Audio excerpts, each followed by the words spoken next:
ఔజు బిల్లాహి మినష్ షైతానిర్ రజీం బిస్మిల్లాహిర్ రహమానిర్ రహీం.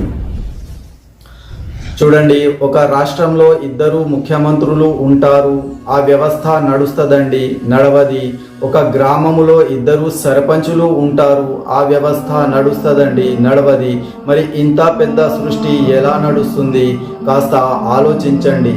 అందుకే దేవుడు ఖురాన్ గ్రంథంలో ఈ విధంగా తెలియజేస్తున్నాడు. ఈ భూమి ఆకాశాలలో ఒక్క అల్లాహ్ తప్ప, ఒక్క దేవుడు తప్ప ఇతర దేవుళ్ళు కూడా ఉండి ఉన్నట్లయితే ఒక దేవుడు ఇంకో దేవుడు తన సృష్టిని తీసుకొని పాలు పంచుకునేవారు. ఇది నాది, ఇది మీది అని. ఒక దేవుడు ఇంకో దేవునిపై దండయాత్రలు చేసుకునేవారు, అంటే కొట్లాడుకునేవారు.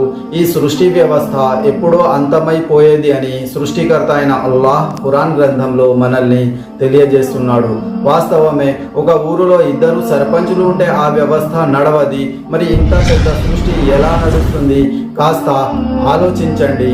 అందుకే దేవుడు ఖురాన్ గ్రంథంలో ఈ విధంగా తెలియజేస్తున్నాడు.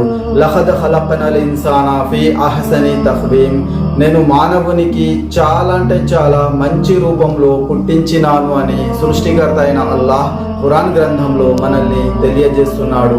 వాస్తవమే, మానవ రూపం ఎంత మంచిది, కాస్త ఆలోచించండి. మానవుడు తన జ్ఞానాన్ని ప్రతిదానిలో ఉపయోగిస్తుండు. ఎగ్జాంపుల్, మార్కెట్ పోతే ఏ కూరగాయలు బాగున్నాయి, ఏవి చెడుగున్నాయి, ఆలోచన శక్తిని ఉపయోగిస్తుండు.